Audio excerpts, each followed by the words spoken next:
I couldn't find an easy pumpkin cheesecake recipe for kids, so I'm creating one today. The difference here is that we will be using a hand mixer like this and a bowl to mix it in. And instead of pouring it into a pie crust, we're going to use a graham cracker crust. This recipe actually makes enough for 2 cheesecakes, but I'm going to put one in just a plain pie dish because I want one without a crust.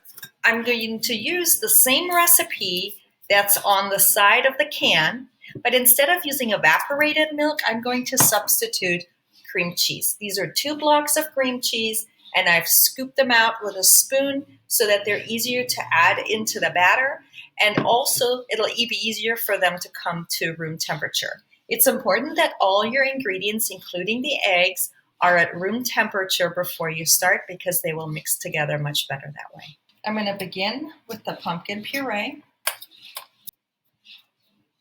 Spoon it out into the bowl. Let your fingers get too close to that. Take that off.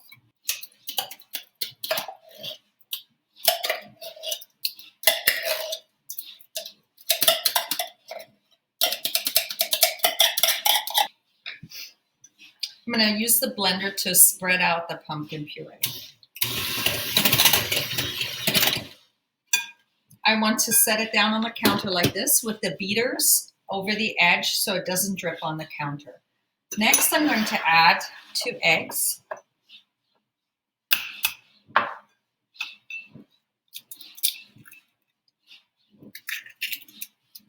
One. And 2. I'm going to mix those in.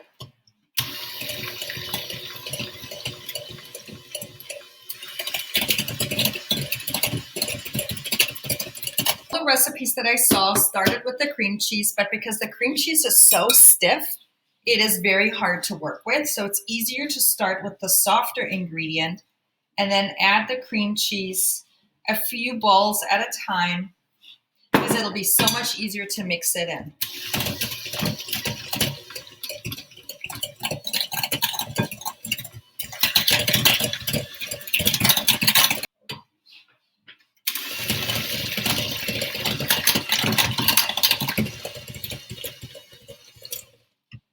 I'm going to add the sugar. I'm going to rotate the bowl and the whisks and then also get up along the sides. I'm going to have to mix this for a while.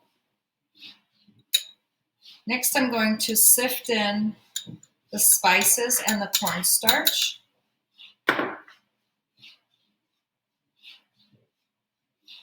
If I sift it in like this, it won't have any lumps. We don't want to have lumps in our cream, in our cheesecake. Always start slow so it doesn't dust up into the air or into your face. That smells so good already.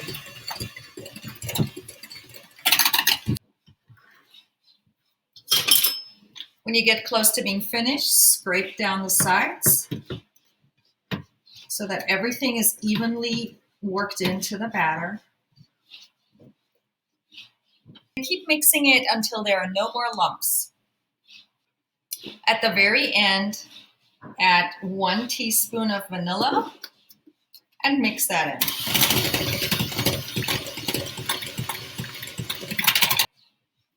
in. When you're done, you're going to lift up the beaters, hold it over the bowl, push this button on the top, and the beaters will come out. You're going to shake the extra batter off and set them to the side.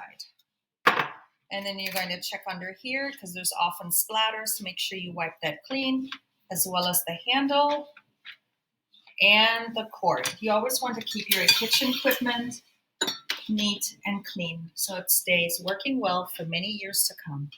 I've turned the oven on, and now I'm going to put the pie filling into the crust. The plastic, you can leave it like that so it can catch any overflow. And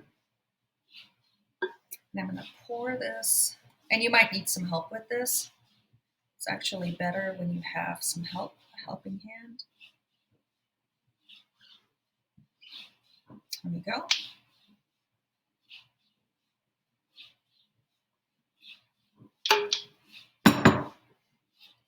Give it a little bit of a shake. There we go.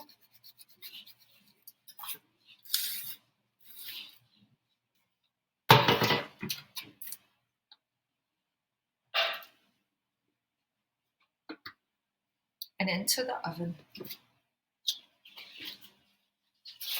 Now it's ready.